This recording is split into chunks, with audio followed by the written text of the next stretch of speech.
साल के बाद, नवाज शरीफ साहब का दौर जो 2017 में ख़त्म कर दिया गया, उसके बाद अब पाकिस्तान में अच्छी खबरें आने लगी हैं। मईशत जो डोल रही थी वो संभलने लगी है। बार बार ये खबर आती थी कि पाकिस्तान डिफ़ॉल्ट करने लगा है, पाकिस्तान जो है उसकी मईशत जो है वो डूब गई है।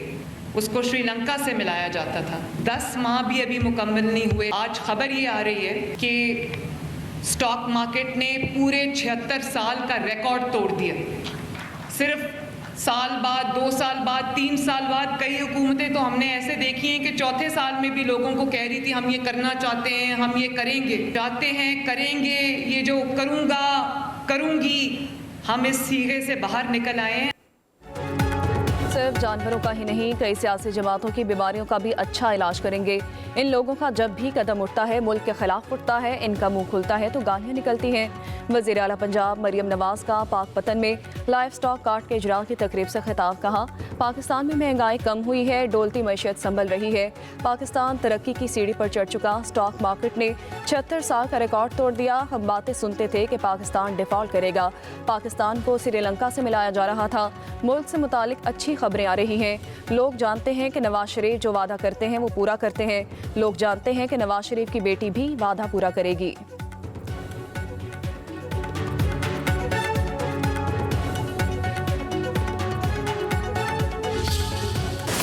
सुप्रीम कोर्ट के आईनी बेंच ने 9 मई के मखसूस मुल्जिमान के फौजी ट्रायल पर सवालात उठा दिए। जस्टिस मुसरत हलाली ने कहा, कौन सा केस मिलिट्री कोर्ट में चलेगा, कौन सा नहीं चलेगा, ये तफरीक कैसे की जाती है। सवाल ये नहीं कि मिलिट्री कोर्ट मौजूद है या नहीं, सवाल ये है कि इसका नफाज कहाँ है।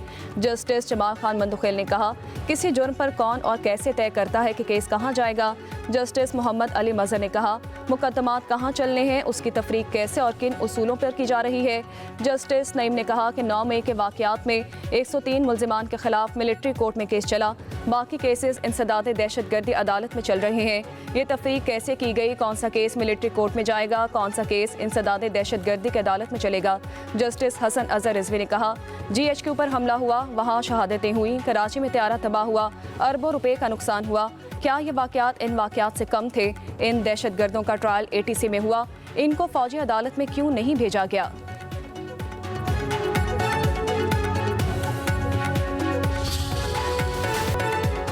मुल्ज़िमान के केस मिलिट्री कोर्ट में भेजने का डिस्ट्रिक्ट कोर्ट का ऑर्डर तलब। जस्टिस नईम ने कहा, ATC का ऑर्डर दिखाएं जहां 103 मुल्ज़िमान को फौजी अदालत भेजा गया। जस्टिस हसन अजहर रिजवी ने रिमार्क्स दिए, त्यारा साजिश केस में एक आर्मी चीफ के जहाज़ को हाईजैक करने की कोशिश की गई। जस्टिस जमाल खान मंदुखेल ने कहा, वो महज इल्ज़ाम था। दौरान समाअत भारतीय जासूस कुलभूषण केस का तस्करा भी हुआ। जस्टिस मोहम्मद अली मजहर ने रिमार्क्स दिए, क्या कुलभूषण जैसे मुल्क दुश्मन जासूस का केस फौजी अदालत में चल सकता है। वजारत दिफा के वकील ख्वाजा हारिस ने दलाइल दिए, मुल्क दुश्मन जासूस का फौजी अदालत में ट्रायल नहीं चल सकता।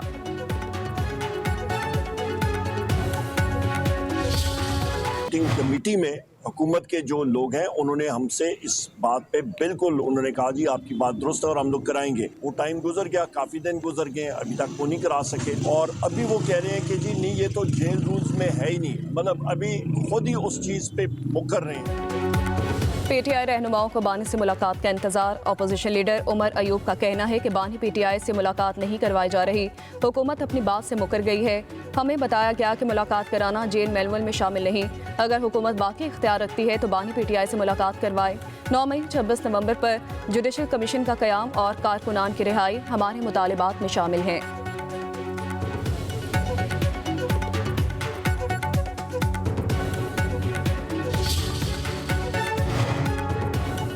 रावलपिंडी के अडियाला जेल में बानी PTI से पार्टी रहनुमाओं की मुलाकातों का मामला। जेल ज़राए के मुताबिक तहरीक इंसाफ की जानिब से हुक्काम से किसी किस्म का कोई राब्ता नहीं किया गया। मंगल से अब तक किसी का नाम दिया गया, ना कोई मुलाकात के लिए आया। मुज़ाकराती कमेटी की मुलाकात जेल हुक्काम की डोमेन नहीं। तयशुदा तरीक़ाकार के मुताबिक मंगल और जुमेरात के दिन बानी PTI से मुलाकात के लिए मुकर्रर है।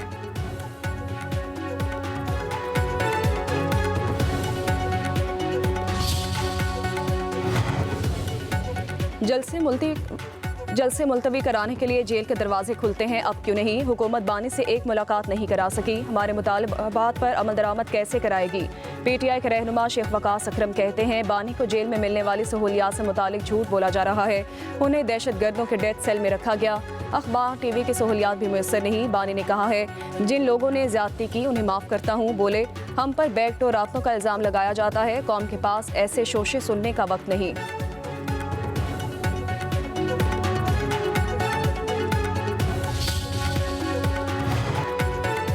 वाईफाई और वायरलेस नेटवर्क के जरिए से हसास मालूमात चोरी होने का खदशा। वायरलेस राउटर्स को कम महफूज करार दे दिया गया। काबीना डिवीजन ने तमाम वफाकी वजारतों, डिवीजन और सूबाई हुकूमत को मरासला लिख दिया है। मरासले में कहा गया है कि वाईफाई के जरिए नेटवर्क ट्रैफिक में बाआसानी मुदाखलत हो सकती है। राउटर्स अपडेट के जरिए इंटरनेट ट्रैफिक को गैर महफूज तरफ मोड़ा जा सकता है। मरासले में सार्फिन को वाईफाई के पासवर्ड पेचीदा रखने की सिफारिश की गई।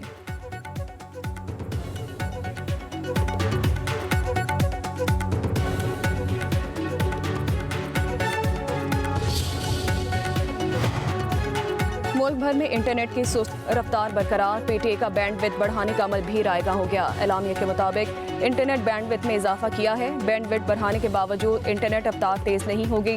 व्हाट्सएप, फेसबुक, इंस्टाग्राम जैसी मेटा सर्विसेज सुस्ती का शिकार रहेंगी। इंटरनेट रफ्तार बहाल होने में मजीद कई रोज लगेंगे।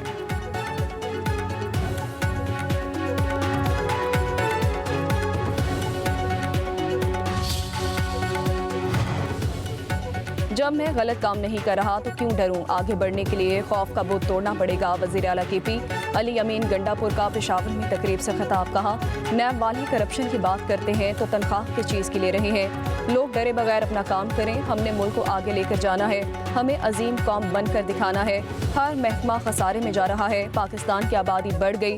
अपनी बादशाहत कायम रखने के लिए नए सूबे नहीं बनाए गए।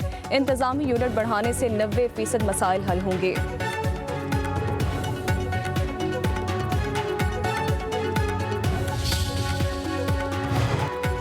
वफाकी वज़ीर इत्तलात कहते हैं कि अली अमीन गंडापुर ने दुरुस्त एहतजाज का तरीका अपना ही लिया। मुहज़्ज़ब माशरे में एहतजाज पर अमन होना चाहिए। ज़िंदगी मफलूज नहीं होती। अली अमीन गंडापुर के बयान पर तबसरा करते हुए अताउल्लाह तारड़ ने कहा, वज़ीर आला की जानिब से 10 माह में पहली मरतबा एहतजाज का दुरुस्त अंदाज अपनाना काबिल तहसीन है। काश वो 26 नवंबर और 9 मई को भी चढ़ाई और जलाओ घेराव करने के बजाय ऐसे ही एहतजाज कर लेते। बोले, कौम जानती है कि इंतशार, फसाद, जलाओ घेराव आग का वतीरा है।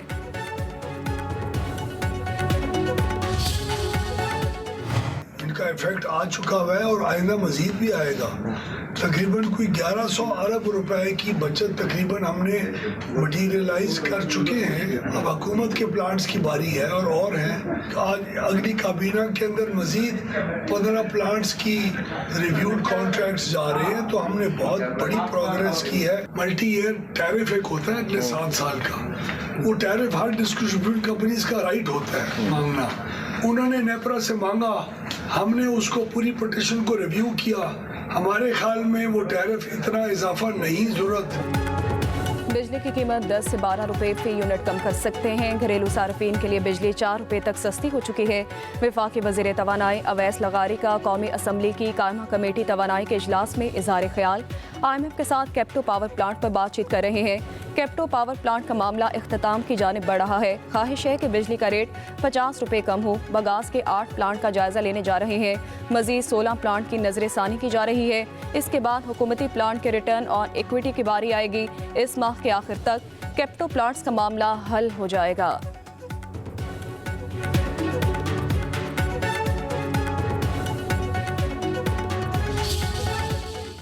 रेमिटेंसेज इस वक्त बहुत अच्छा परफॉर्म कर रही हैं। हमारे पास एवरेज $3 बिलियन के रेमिटेंसेज आ रहे हैं और उसी की वजह से जो है वो हमारा जो है वो करंट अकाउंट काफ़ी अच्छी कंडीशन में इस वक्त। डेट रीपेमेंट सम तकरीबन $8 बिलियन, $7.8 बिलियन का वो पूरा डेट हमने रीपे कर दिया।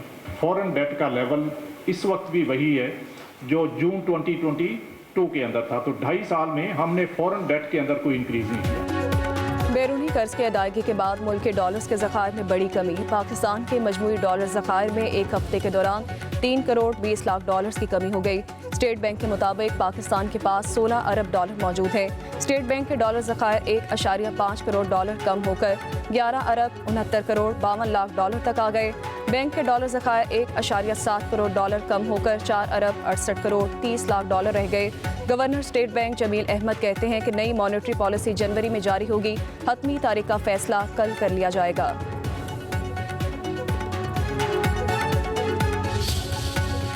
मिनिस्टर सैयद मुराद अली शाह साहब, वो भी बहुत ही संजीदगी के साथ जितने भी हमारी ताजिर बरादरी है उनके इशूज़ को संजीदगी के साथ ले रहे हैं। और हमारी जितनी भी कैबिनेट के मेंबर्स हैं, हम सब समझते हैं कि कारोबारी हजरात को और उनके कारोबार को प्रोटेक्ट करना और उनको फ्लरिश करना वो गवर्नमेंट की जिम्मेदारी है, क्योंकि आधे से ज़्यादा मसाइल हमारे इस मुल्क के, मैं सब आधे से भी बहुत ज़्यादा मसाइल, 75% तो हमारे मुल्क को हमारी ताजिर बरादरी चला रही है।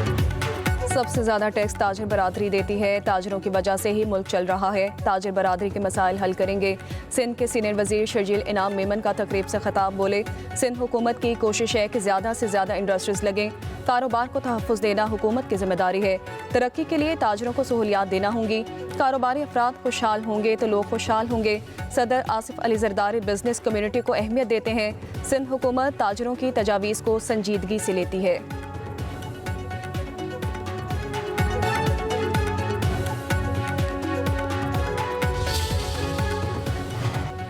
9 मई जलाओ घिराव के मुकदमे में शाह महमूद कुरैशी, यास्मीन राशिद और सनम जावेद समेत दीगर पर फर्द जुर्मायत। मुल्जिमान का सेहते जुर्म से इनकार। लाहौर के इंसदाद दहशतगर्दी अदालत के जज मंजर अली गुल ने कोट लखपत जेल में समाअत की। मुल्जिमान के खिलाफ थाना शादबान में मुकदमा दर्ज है।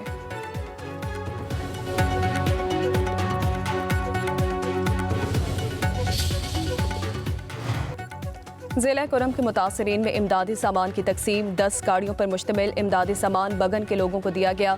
अपर कुरम के सरहदी गांव तरीमंगल, मकबल, बोशहरा के लिए भी सामान भिजवाया गया। गाड़ियां पहुंचते ही लाइनें लग गईं। अवाम अशय खुरनोश मिलने पर खुश। डिप्टी कमिश्नर कुरम इशफाक खान कहते हैं कि पायदार अमन के लिए हर मुमकिन कोशिश करेंगे। अमन मुआहिदे पर अमल दरामद को यकीनी बनाया जाएगा। शरपसंद अनासर के खिलाफ कार्रवाई की जाएगी।